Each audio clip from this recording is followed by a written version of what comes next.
Hi everybody. So I got a few requests to do a real-time video of this tile. Folks who wanted to go ahead and try to create this tile on their own but felt that the sped up version was just too speedy for them to follow along. So here is my real-time video of creating this tile. I started off with a 3.5-inch white paper tile. This is an official Zentangle tile. And I'm just putting down some water that my watercolors will be able to spread out on later. Now, whether you color or add water to the entire tile, or whether you leave a white border around the edge, is completely up to you. I tend to like to add a border, but it really all depends on how I'm feeling that day. So I have these two Ecoline liquid watercolor containers with droppers. And I find they're just so much fun to play with. The Ecoline colors are so vibrant, but because they're liquid, you can really play and manipulate and blend really nicely. And I sort of love every time I do this process of putting the Ecoline watercolors down onto a tile. I love this process of letting them sort of blend and mix and shift and see, how is it going to turn out this time. So as I was letting these blend together this time, I didn't really want distinct red sections and distinct yellow sections. I definitely wanted some blending, and I wanted the prevailing color to be more of an orange with maybe areas here or there that were a bit more yellow or a bit more red, but mostly that lovely orange color. So I kept on moving this around, hoping that things would blend and shift together. And by the end, I was quite satisfied with it. And I used you'll see in a few moments, used my paintbrush at one point to help to really, here I go, really get those edges looking a little bit more crisp, just slightly, and also to get the colors blended just the way I wanted.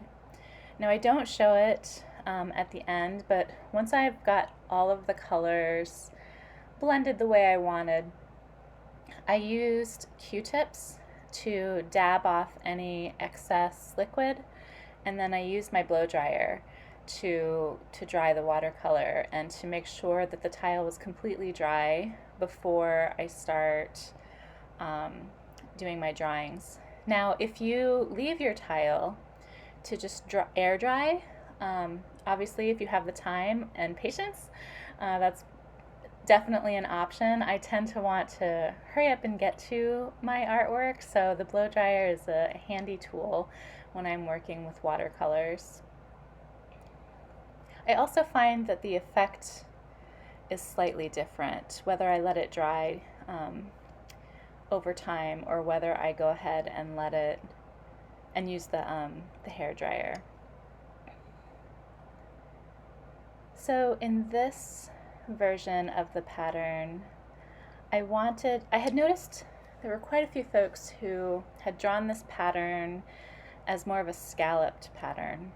And I thought, ooh, it would be fun to put an Ecoline on this pattern and make it really look more like petals or more like there was some sort of border around it. So I was just playing around with this idea of creating that sort of C shape that's typical of this pattern, but then also putting on an Ecoline. I didn't draw in any sort of string. I wanted this to morph and change and shift, based on each stroke that I was using. So I didn't have a preset idea of the size or a particular shape of any of the patterns I was doing here on this tile.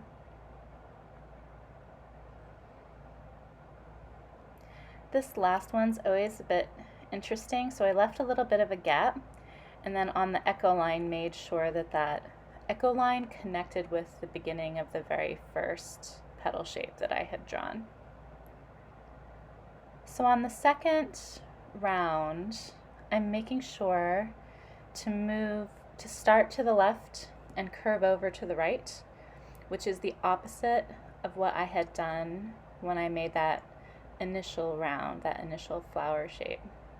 So just making sure that each round you're starting and going in the opposite direction from the last round.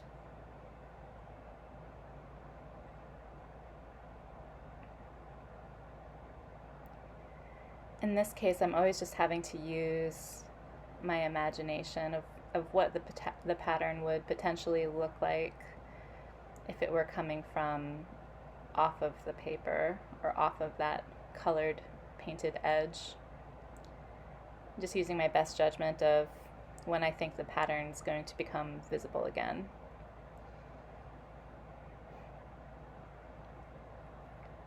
Now, I wasn't paying any attention to, where during this second round, I wasn't paying any attention to where the end of each of those petal shapes was connecting with the first round. I bet if you wanted, you could intentionally, make sure that each petal connects at the beginning or end of the petal from the first round. But again, I wanted it to be a bit more organic, so I didn't really think about placement. I just drew.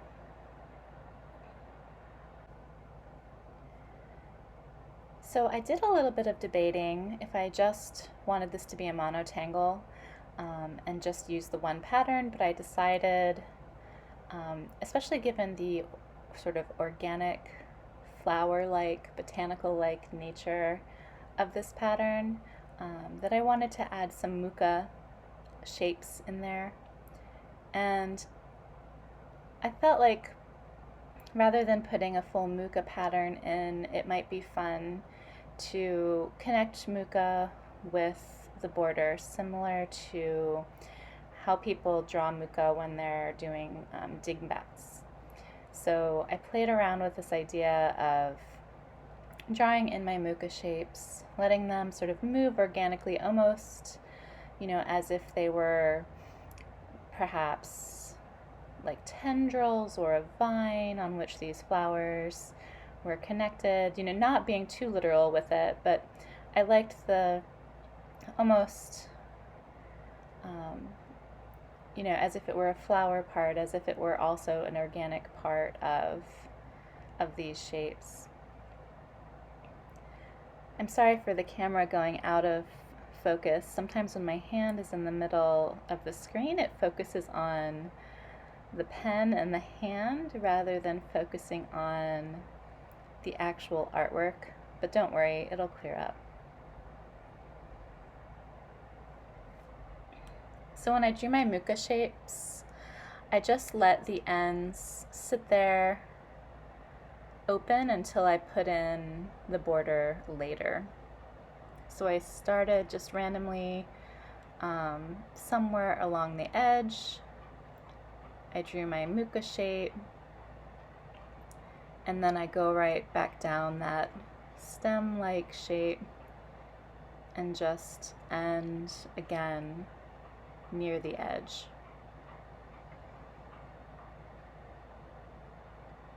And I just added as many as my heart desired. So I didn't want to put too many in, knowing that I was going to draw another pattern as a background, and I didn't want to completely obscure the second pattern. But I did want, just a bit of dimension, the muka shapes being on top of or over the background pattern. And I did want sort of a little bit of separation. So here I'm starting to connect the internal part of the border, and every time the muka connects with this border, I'm adding some rounding, and anytime muka crosses over itself, or it's the stem connecting to like the bulb section. I was also adding rounding there. I feel like the darkening in with the ink adds some weight to that section, and it also makes it look, in my opinion, a little bit more like it was meant to be there. A little bit more like it was almost printed on the page, a little bit more official looking. I don't know why I feel like that, but I do. Makes it look substantial.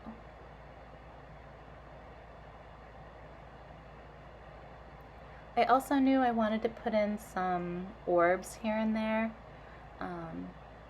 I know you have like an orb-like shape with the bulbs of the Muka pattern, but I definitely wanted some orbs here and there. I think it's something I'm working on in my art right now, and trying to gain sort of the courage to make the bulbs or make orbs a slightly different color from the rest so that they stand out a little bit more. So I wasn't terribly successful with that in this particular tile, but it's something I'm working on generally, trying to figure out how to do it and how I feel comfortable with it.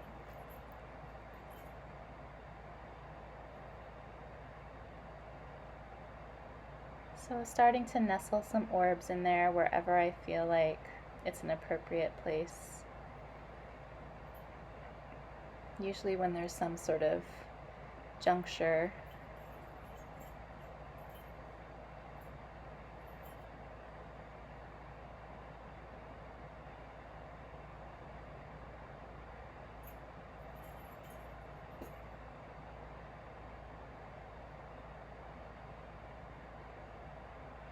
I really like the contrast that the inked in sections create. It's bold and dramatic.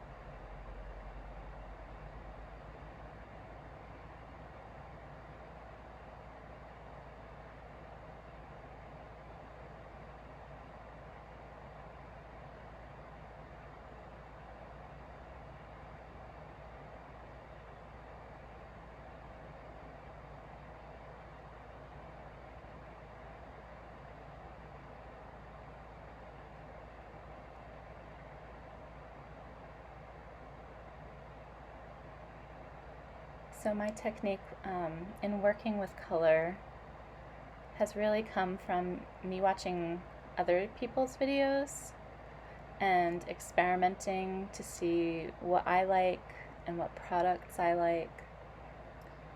I'm definitely still in the learning process, so if anyone has any suggestions for me to enhance my technique, feel free to send them my way. I'm always happy to try something new and see if it would enhance my drawings in any way. So now I'm completing that outside border, or the internal edge of the outside border. I'm going to go off the screen for a moment, but all I'm doing is creating that internal edge of the border all the way around. I want to make sure to leave a little bit of a color gap.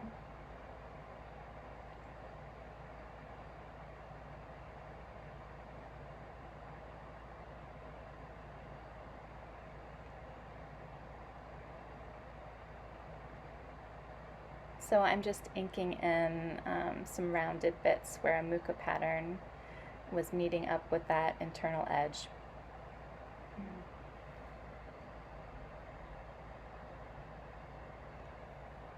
So I was debating a little bit. You could see I paused. Do I want to put these little orbs in? And I decided to go ahead with the idea that I would use it as embellishments later and perhaps put in a bit of gold or a bit of sparkle. I'm always so drawn to using the really shiny Jelly Roll pens. I just can't help myself. So little orbs like this are a perfect opportunity to add a little bit of contrast or a little bit of sparkle somewhere.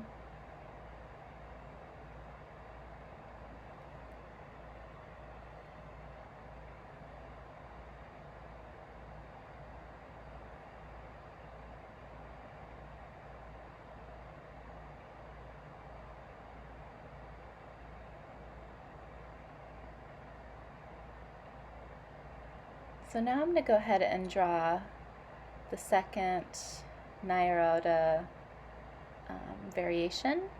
This one I'm not at all attempting to make the Ecoline petal shapes that I had in the first.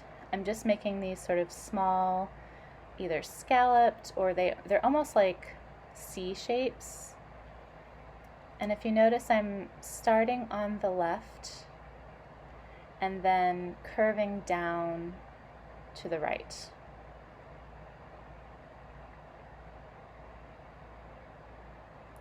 Turning the tile as necessary to feel comfortable. So for the second side, I'm starting on the right and curving to the left, and just continuing on this pattern of creating these curved shapes that are relatively close together. I wasn't interested in this instance in, decorating the individual slices or the individual lines. So it was more that I wanted to create a second layer of the circle. And I definitely was intending to use this pattern as the background for any of the negative space that's behind the Muka pattern. So there's a bit of going behind happening, and a few times you'll see I have to really sort of imagine and use my best judgment, imagining the pattern going behind those Muka bulbs, and when does it come out, and when do I decide to start making the top of that curve, that C shape again. So there's a lot of sort of little decisions and imaginations occurring there.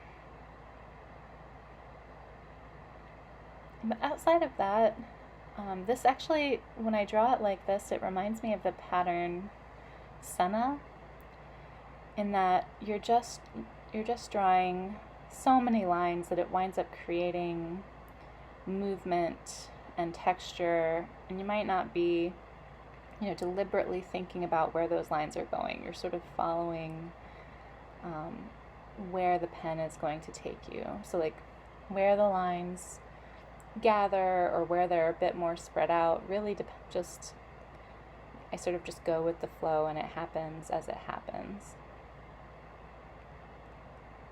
So there you could see I was deciding, I think the edge of the circle peeks out right over here.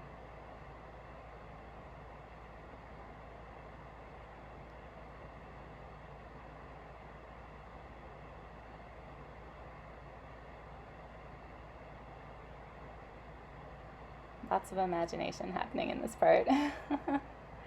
What does it look like when it goes behind? Where does it come out? Where do I need to continue it? There we go.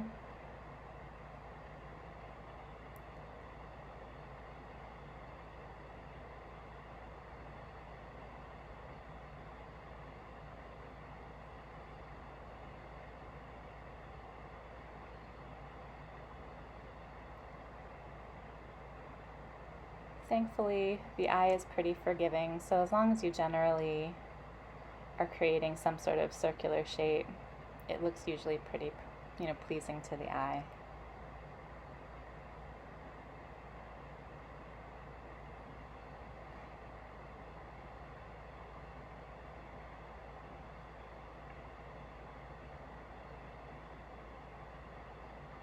So I just really enjoy playing with this pattern. I feel like this basic concept of taking these curved shapes and drawing them in these circular patterns, alternating their direction, there's just so much you can do with it. And so I really enjoyed taking the time to try it out on Renaissance paper, on white paper, use it as a reticulum, use it with color.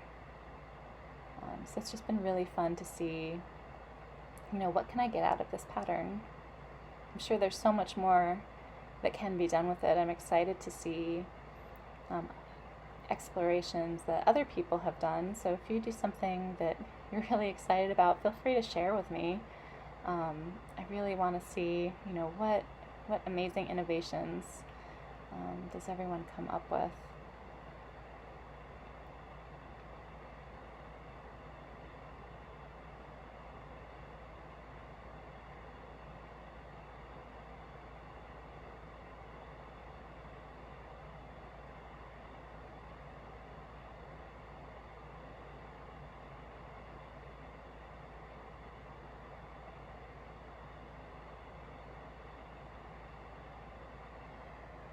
As I know I've mentioned on the daily Zentangle drawing videos, I purchased the ebook Madame Renaissance to help get me some inspiration for what to do with Renaissance paper, being that my daily Zentangle practice project is on Renaissance paper. And so that ebook was the first time I had heard about this pattern. And she did this pattern using coffee stains. And I've seen quite a few workshops and tutorials with this idea of drawing this pattern within a coffee stain. So that's one resource if you're really interested in this pattern, or if you're interested in getting to learn how to draw on Renaissance paper, then that ebook would be definitely helpful for you. I also noticed, but have not yet got my hands on, an ebook by Oken about how to shade this pattern, and so that's definitely on my I think I'm going to go ahead and invest in that at one point list, because it's just, she gives it such depth. So again, if this is a pattern that you find to be really inspiring, there are resources out there to help you get to know it a little bit more and help you come up with some ideas of how you can incorporate it into your tiles. I'll go ahead and put those links down in the comment section.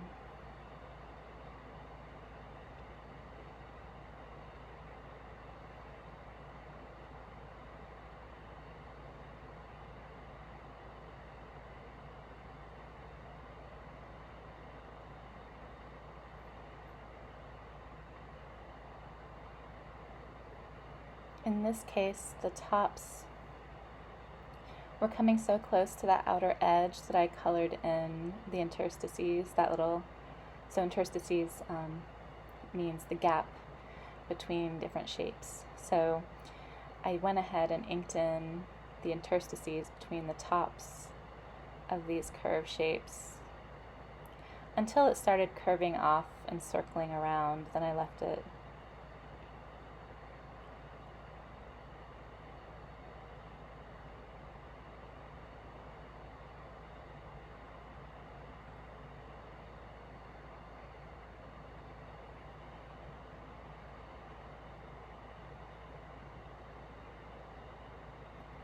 So again, as I'm drawing all of these shapes in the background, I had to use a lot of sort of imagination and decision making, remembering what direction I was going in, and just keeping in mind that I wanted to make another layer of the circle.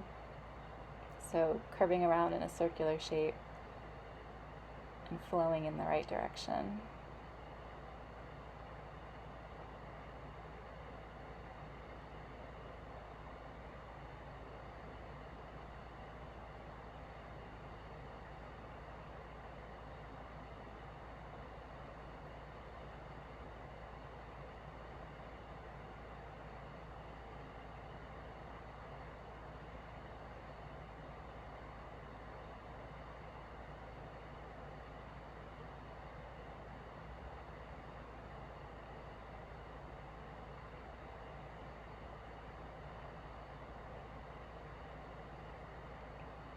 Finish up that last bit of that section,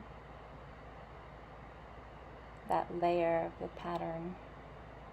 I still have yet to figure out exactly how to pronounce this pattern. If anyone knows for sure and official how to say it, I would love to know.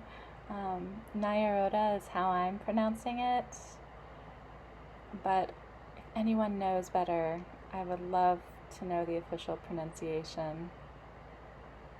Alright, I think there are just a few more little gaps to fill in, and then we're done with drawing our 2 Niuroda variations.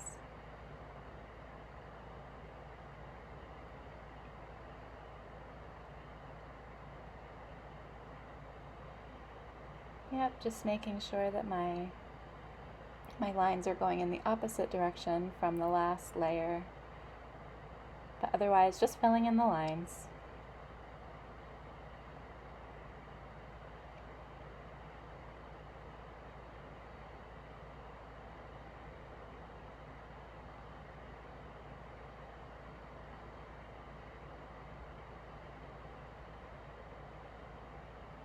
There we go. Alright, so I think it's time to go ahead and ink in the outer edge of the border. Now my watercolor isn't exactly straight. I wasn't terribly fussed about that. If there was any gap between the watercolor and the ink, the black ink, I just added some extra weight to the line. And in the corners where there were curves, that's fine, I just let the corners curve.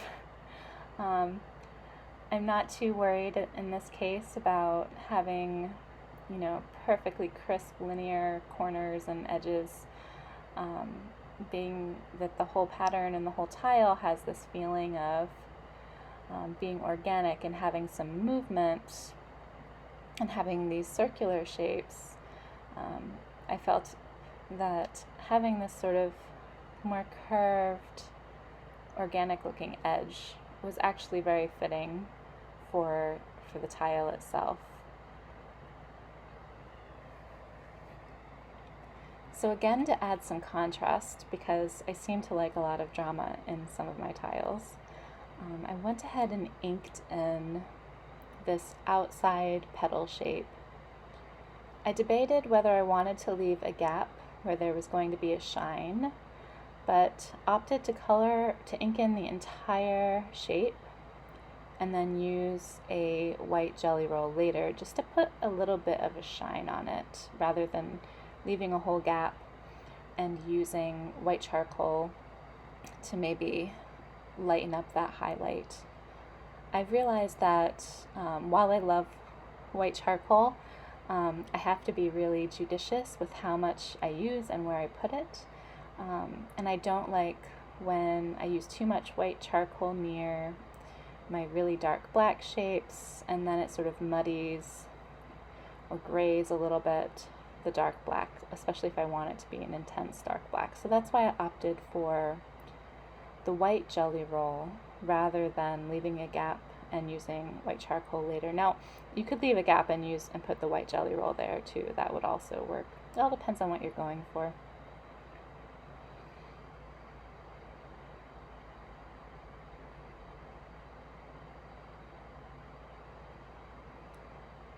I really enjoyed inking this in. It reminded me of stained glass, the way you have, the lead edges and then the bright colors of the glass itself.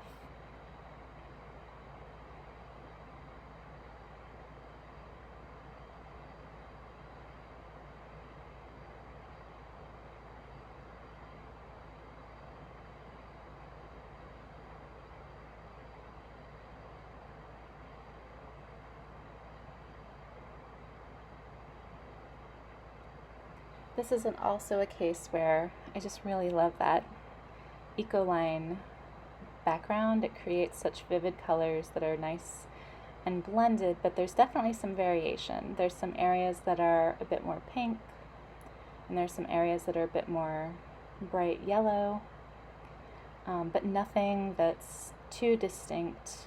It's exactly what I was going for.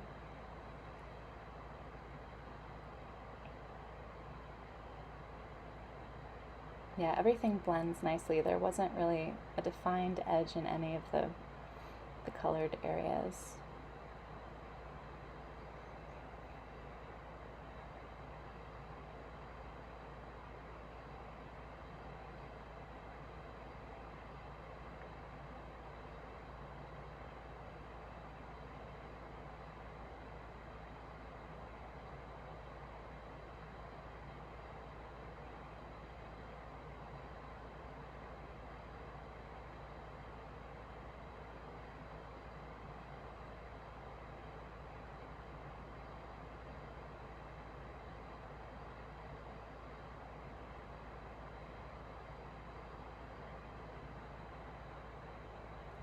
I actually really enjoy the process of inking in.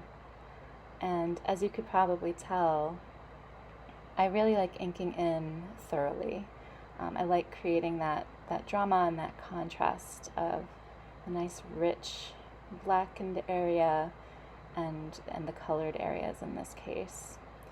However, there are times when it's nice to leave little gaps and create more of a texture. So it's really up to you whether you ink in completely or leave little gaps here and there.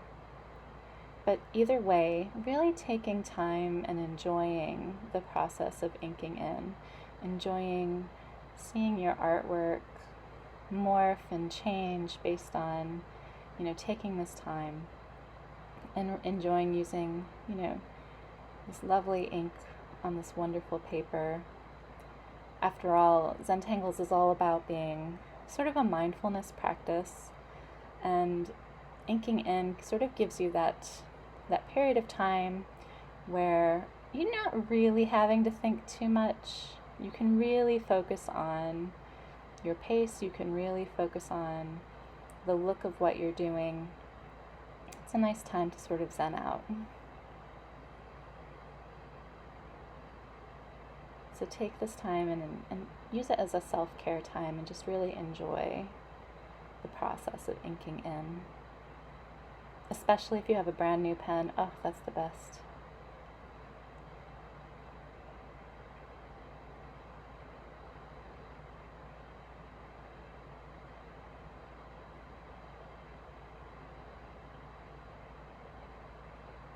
It's also a really good time because, again, you're not having to make a lot of decisions at this point. It's a good time to remind yourself to maybe take some deep breaths, maybe do a little bit of a body scan and see, are you holding tension anywhere in your body? How are your legs doing? How is your back feeling? How about your shoulders? How about your neck? Sometimes we can, as artists, hunch over the table with our neck in all kinds of weird positions to crane around and see the artwork that we're doing. So just give some thought to your body while you're inking in. Be gentle with yourself. It's a time for self-care. And then finally, we're, doing so much work with our pen. Think about your grip on the pen. How hard do you have to hold that pen? Think about the pressure you're putting down on it. How hard do you have to press to make that ink flow? In my experience with microns, you don't actually want to press terribly hard. You want a little bit of a lightness of touch, unless you're trying to weight something a little bit more. So even though you're doing a lot of work with your hand, in order to save yourself from getting those hand cramps, just try to use a light touch and really let your hands relax as much as they can. And also, I always notice that the hand of my left hand that's holding down the tile so it doesn't wiggle about, that hand for me is where I get a lot of tension, as if the tile would like jump off the table and escape somewhere. My left hand is holding on for dear life. So I often have to remind myself, you know, yes, I want to move the paper here and there, the tile, I want to be able to switch it around, but it's not going to escape, so it's okay, you can relax a little bit.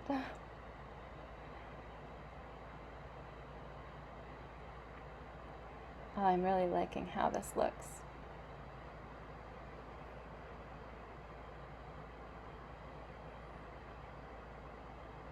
I'm liking just the two variations of Niuroda. On first glance, you might not even, I guess, suggest that they're the same pattern, but they definitely are. So much to play with.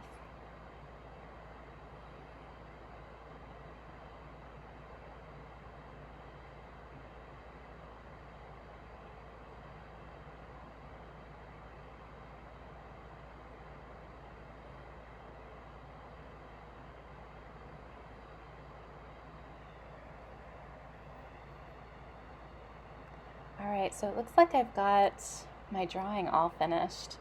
So I want to start layering in some shading. And I usually start by adding in some sort of darker color that doesn't contrast too much with the colors that are already laid down. So in this case, I'm using more of a purple, darker purple color in my shadowy areas. So anywhere around those layers where I want some shadow, or anywhere I want to cast some shadow under the muka shapes, I'm going to add just a little bit of that purple watercolor pencil.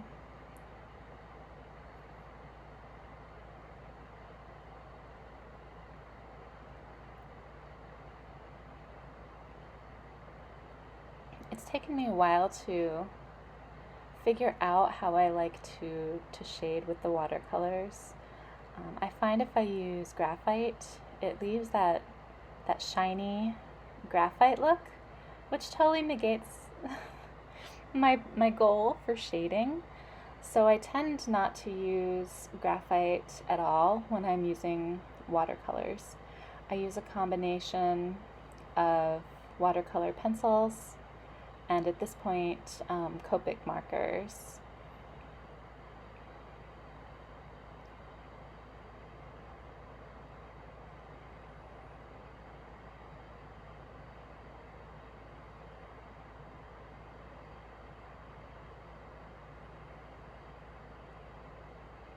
So it looks like I'm adding purple sort of along the bottom edge of these muka shapes, as if the light were at the top of the tile, casting a shadow downward. Although I'm really quite liberal when I'm shading, so I don't always stick with this idea of the light is in one area and shade is in another. I also wanted a little bit of a darker color around the sort of upper edge of each circle layer to make it look almost as if it's like curving down. But so I didn't want to use the purple, so I'm adding some red along the edge here, and it's just subtle. I'm not putting a lot. It's just this little tiny hint that it's getting just a little bit darker around the edge there, and it might be curving off in the distance.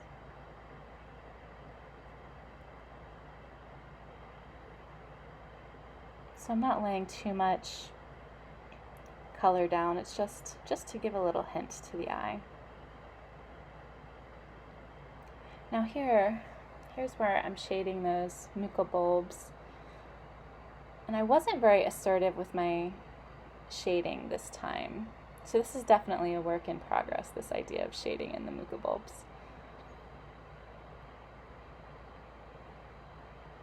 So I decided here that I would add some red as a shadow anytime it looks like a petal is going underneath another petal, and where the first and second layer meet, so along the outer edge of that first layer.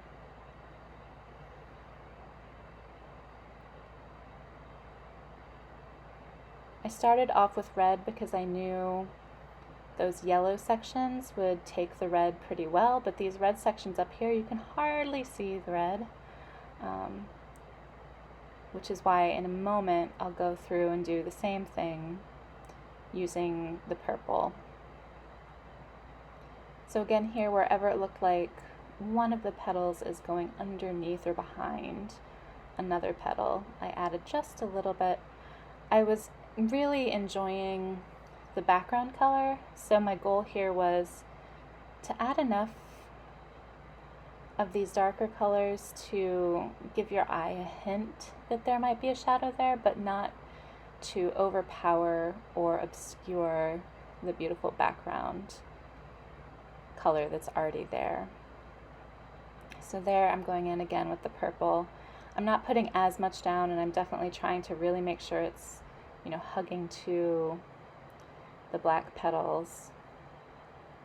But yeah, adding some purple in there to make sure it's a little bit darker, right where I want there to be some shadow.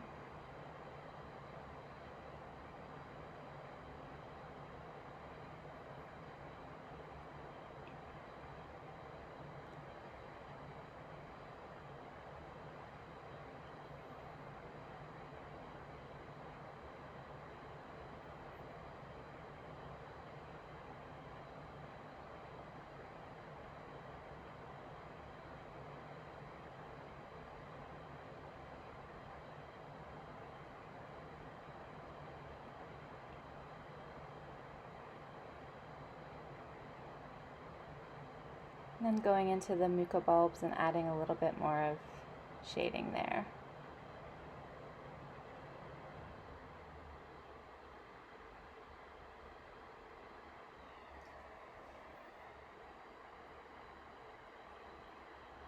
And that little orb, any of the orbs that were sort of large enough, and I wasn't planning on putting gold in. So I have this water brush where there's the top section is you can put in your water, and as you paint, the water just gently flows through your brush. So it helps to stop you from having to constantly, you know, dip your pen again into the water. However, as you're using watercolors, sometimes the color loads up onto your brush, and perhaps you don't want it. And so every once in a while you'll notice my pen goes off of the screen, and at that point I'm brushing the brush onto a paper towel to get rid of any excess paint that's loaded on the brush that I don't want there anymore. Because my goal here really isn't to let the purple and red, you know, sort of take over. I just wanted to add a little bit of shading. So if I let the paint load up onto my brush, it'll completely take over and change the background color a bit more than I would like it to. So every once in a while I make sure to go ahead and rinse my or at least wipe my brush off on a paper towel.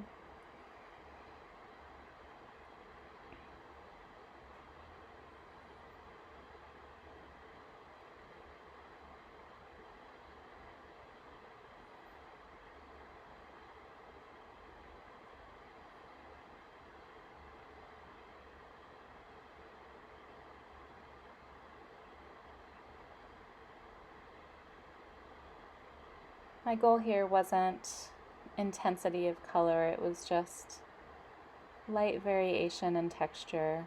We have sort of the intensity of color in the other Niuroda pattern above, that more flower-like one. So here I wasn't so fussed with intensity.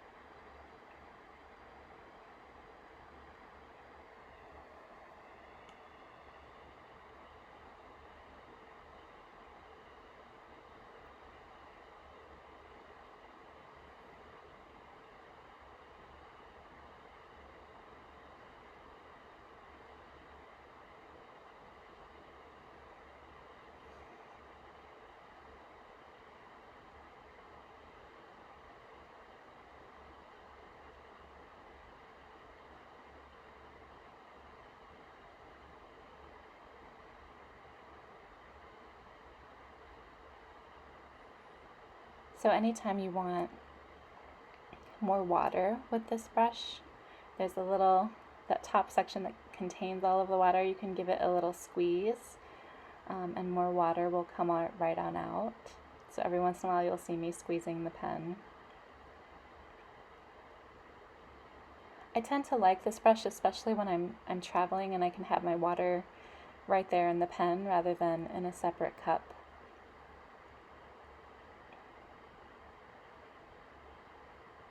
As a matter of fact, I think that's where I got this pen. I had purchased a watercolor set from Sakura, and it was this beautiful white palette box, and it contained this pen, so that way I could have my watercolors wherever I wanted. Haven't used those in a while. Maybe I should take them out.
So this stage of adding color as sort of shadows, I've seen many watercolor artists just layer and layer and layer and do step after step after step of layering in these shadows, waiting for one layer to dry and then adding more of a shadow if you want more depth. So how many different layers of these shadows you put in is really up to you. Now, one thing I notice when I'm doing this section is if I only paint along the edge, as the paint dries, it creates sort of a line, a gap between where I had painted and where I hadn't. And so I try to go back and put water on the entire petal once more.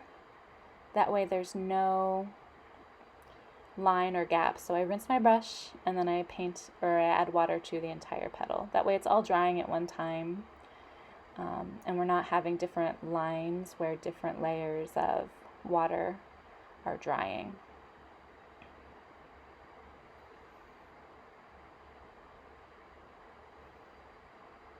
So I paint the shadowy area, I rinse so it doesn't take over, and then I add water to the entire petal. It sort of blends that shadow in a little bit nicer and make sure you don't have any sort of drying lines.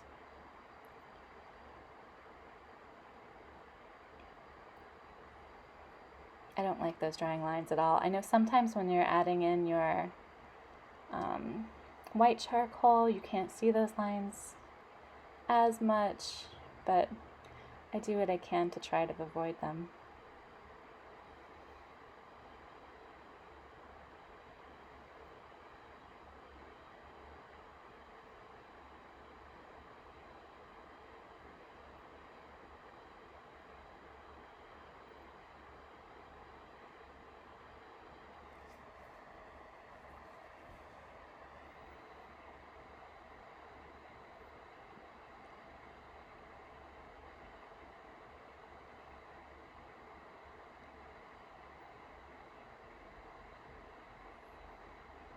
Taking a moment to really rinse the brush. There we go.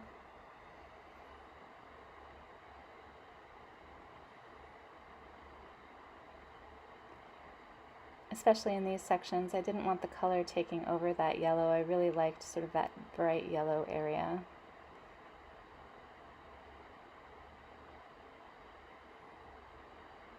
Yeah. And on these internal ones, definitely didn't want the shadow taking over the entire petal shape. So I made sure to rinse each time after wetting down the shadow area.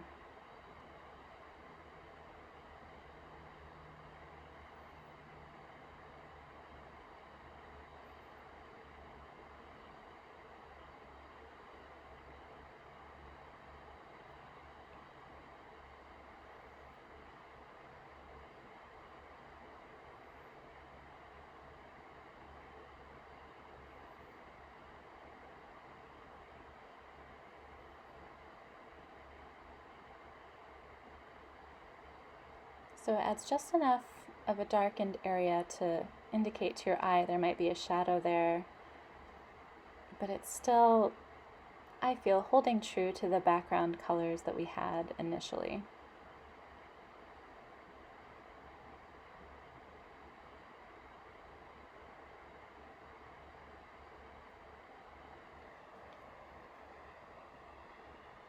So I let it dry for a moment and decided I really liked that yellow and wanted to enhance it a bit. So I took my yellow to go in there, and wherever I felt I wanted a bit more brightness, I went ahead and added a bit more yellow. I tend to love yellow. It's one of my favorite colors. I run out of yellow much more quickly than I run out of any other color. Once you use the water brush, it won't be as vivid. It'll definitely blend in a bit more, but at least it gives it just a bit more of brightness. And I'm trying to add the yellow on the side opposite of where we had added the shadow.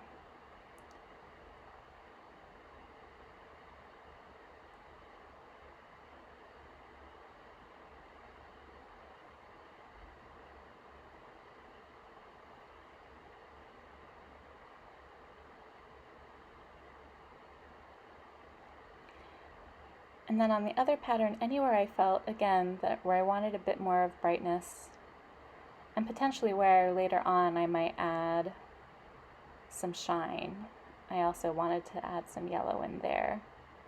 And I just colored right over all of those lines. And trying to almost color in, taking into account the direction of the pattern. A little bit of brightness to our muka bulbs and our orbs. So this is where I probably could have varied a little bit and made the bulbs and the orbs a little bit of a different color. Maybe in the future, maybe next time. So I had rinsed off my brush and was going ahead and blending in all of that lovely yellow, adding a bit more of brightness.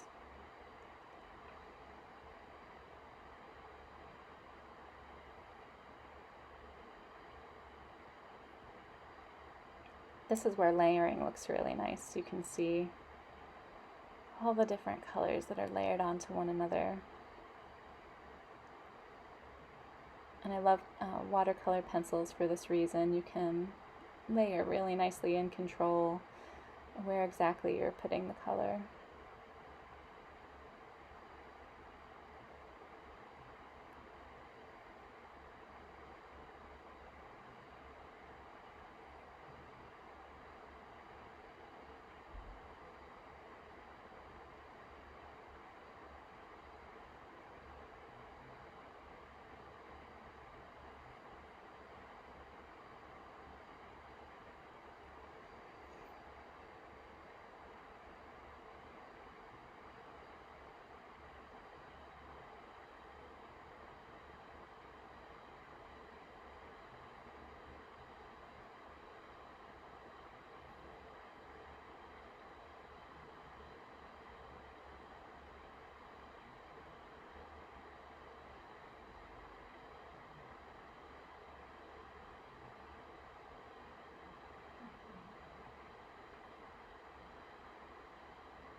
Alright, so I gave it a moment to dry, and now I'm going in with my Copic marker and adding some shading. And this is an N3 marker. I think any of the gray markers would work. I happen to have the N ones because that's what they had at the store when I went. And I think that's what I had seen someone else using. N is for neutral. They also have like cool shades of gray, so C, and then they're numbered again. So I have a C7 rather than an N, because again the store was out of the N's at that point. But I tend to like to use Copic markers with watercolor because even though it definitely adds some shading, it doesn't take away from the color beneath, and it doesn't obviously leave any sort of shine the way graphite would. So especially when I'm using color, I particularly like my Copic markers.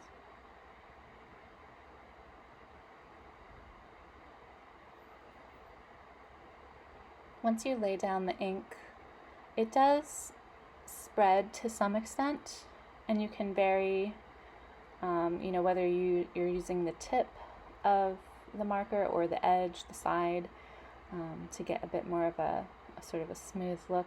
And I'm using sort of like these little flick motions in the direction of that layer to blend it out a little bit. I'm out of my blending pen right now, so usually I would put my ink down and then later on go through with the blender, which is just a 0. The number for it is 0, and it's just clear ink that helps you, whatever color you had laid down, whatever Copic color, to spread and blend a little bit more. So in this case, I'm out of my O, so I'm using the marker itself to try to get a shading effect and blend it enough that it looks natural and not too much of a distinct line with the shadow, which is why I'm trying to use these like flicking motions.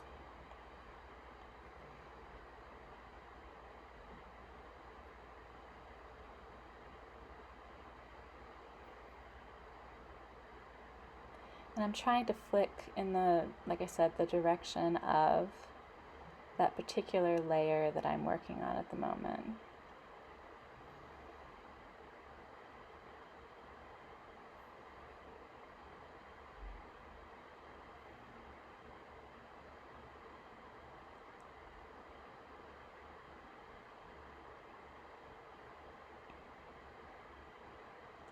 And then along the bottom edges of the muka patterns, the muka bulbs and stems, and a little bit around the orb.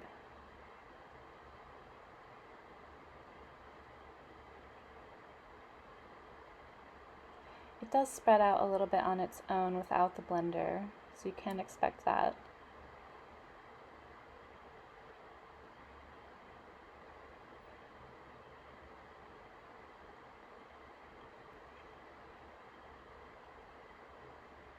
So in this case, I wasn't too worried if it was completely blended.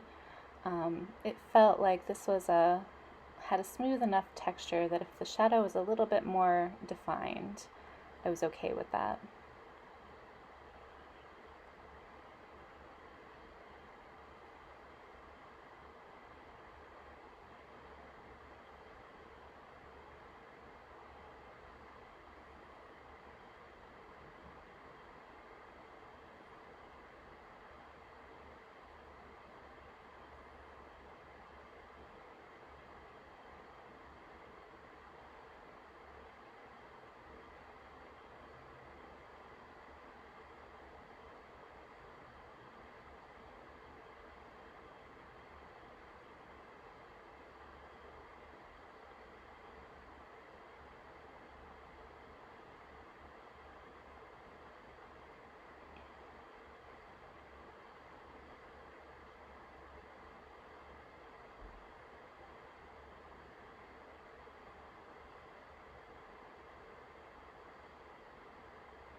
Alright, looks like we've added all of our shading with the Copic marker. Now time for our highlights. So again, on the opposite edge from where we had added our shadows. So here my white charcoal is not going on very well. So I stopped to sharpen it, and that helped a little bit. So I'm adding the white charcoal on the opposite edge from where we have our shadow. I noticed here wherever I had painted a lot of yellow, it had really created a smooth texture, and the white charcoal was having a hard time really like grasping onto the page. I had to press a little bit harder, but it all worked out.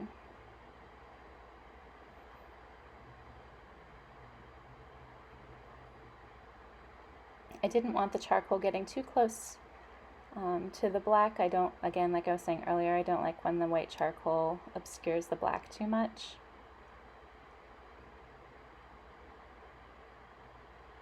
I do, if it looks too muddy, I do go in later and redefine my black lines if I need to. So if you ever feel like the white charcoal is just taking over, you can go in with your Pigma Micron again and draw the lines once more. Now in retrospect, I feel like I put down a bit too much white charcoal in these bulbs and orbs. Later on when I blend it, it sort of takes over the entire bulb and orb rather than leaving one shady area and one shadowy area.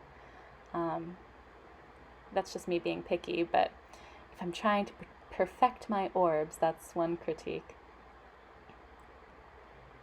And then I also found when I'm highlighting these circular bits, it's nice, a little goes a long way. When I highlighted like all the way around the entire circle, it just took over, it was too much. So usually if I find one or two sections to add a highlight, it feels a bit more natural. It looks a bit nicer. The white doesn't take over.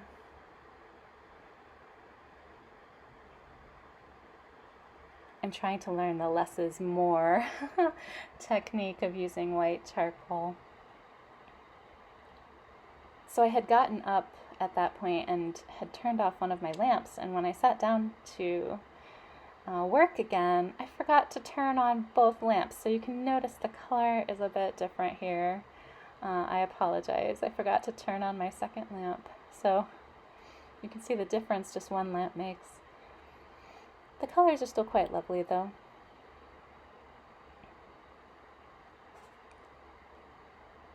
When I first started using white charcoal, I was sort of confused by using the Tortillion. I liked the intensity of what it looked like before it was blended. But now I definitely see the virtues of blending it in and just creating a highlighted area. You can go in and add distinct highlights with your white jelly roll later. So while I'm while I'm blending the white charcoal in, I'm trying to go in the direction of the lines in that particular layer. Yeah, see how the white charcoal just sort of took over the orb? So next time I'll work on that.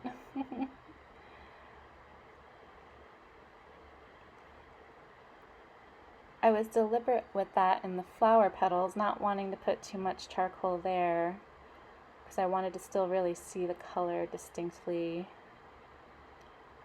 So maybe next time I'll work on being a little bit more judicious with my use of the white charcoal on orbs and muca bulbs.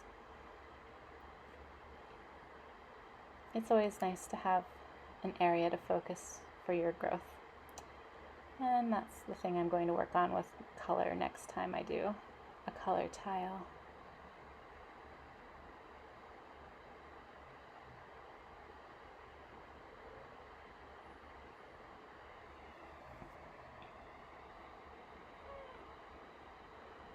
I like that the two Niuroda patterns, variations, not only are they different as far as the drawing pattern, the movement, the texture, but they created a completely different effect with the colored background as well. Alright, so now it's time to add those distinct highlights with the white Jelly Roll pen. Just enough to give it sort of a texture that it's a nice, shiny, smooth surface. So I'm going to go into each petal, the colored area, and add a bit of a shine. So creating a line or a curve, and then every once in a while I'll put a dot at one end of that line or curve.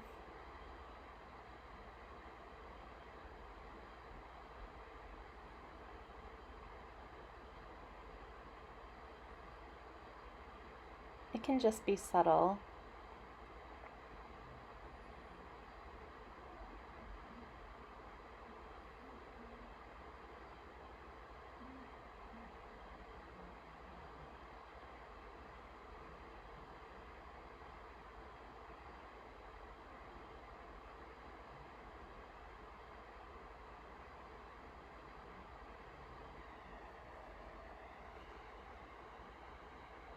So I've always used Derwent watercolor pencils, but I've seen other people use watercolor pencils that have these lovely bright colors. So if you have a particular brand that you really enjoy, I would love to hear any suggestions, so I can expand my watercolor pencil repertoire. That's how I found the Ecoline. Someone had suggested it to me because I loved the look of their really bright, distinct backgrounds. So here's that shine I'm adding to each one of those petals.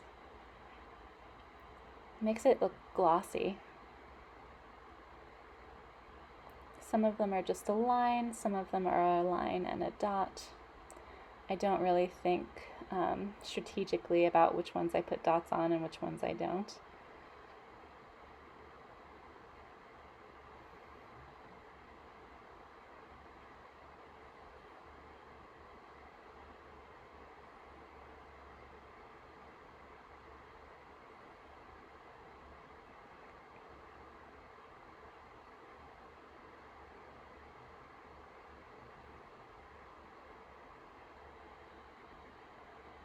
I like it.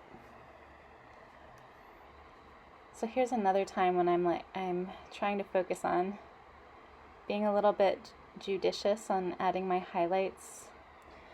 Sometimes I feel like the white Jelly Roll can take over the look of a pattern, so I'm trying not to add too much of a shine. I'm trying to practice the less is more idea in creating the shines on these layers here. But sometimes I just get carried away. Can't help myself.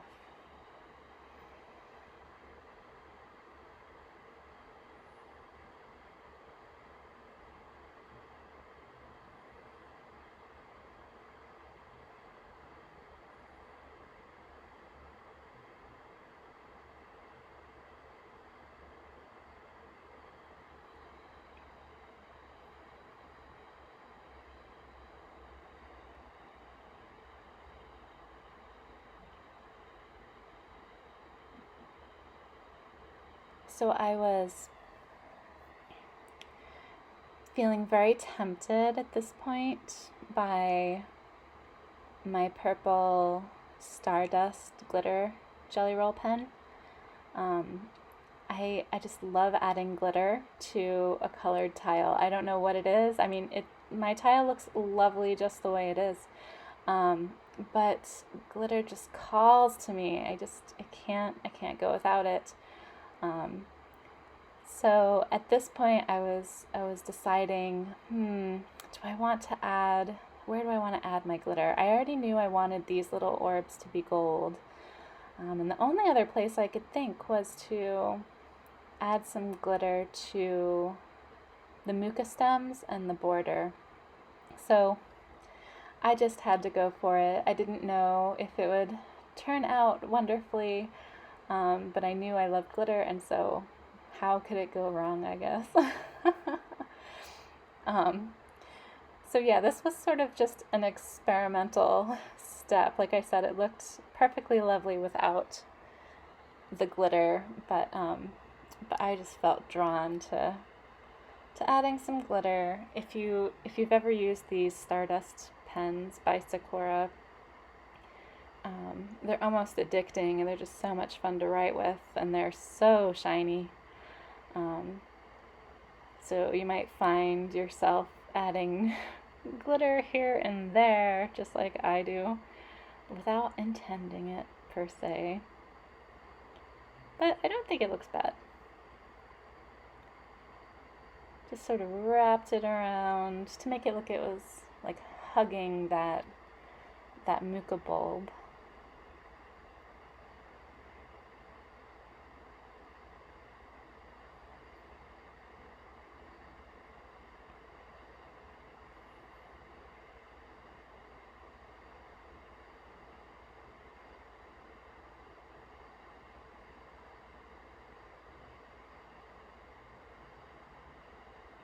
While it does add some glitter, what it does take away is, the variation in color that the background has. It's really just purple, and it doesn't vary. Although I think I had seen a tutorial by Sakura showing that you can use, if you use water on a paintbrush, that you can sort of spread out and shade these colors a little bit more using these Stardust pens. It's not something I've experimented with, but I watched their video and thought, maybe someday.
So this tile is just about wrapping up. We have about a minute and a half left. Thank you guys for letting me know that you would like a full-time video of this one. Usually a day or two after I create and post my videos, I'm moving on to another one, so I don't usually keep the original videos on my computer for long. They just take up so much space. So within a day or two, if you see a fast video that you would really like to see it, sort of a real-time version of it, I'll still have it available to put up a real-time version. But if it's an older video, I won't have the original video clips. So thank you all for those of you who requested to see this in real time and get a full-length version so that you could paint and draw along with me. I would love to see what your artwork, how it turns out. One of my favorite things with drawing Zentangles and drawing with friends and teaching workshops and classes is that everyone's artwork turns out differently, and it's all unique and individual and beautiful. So I'd love to see what your artwork looks like. So thank you so much for joining me on this journey creating this tile.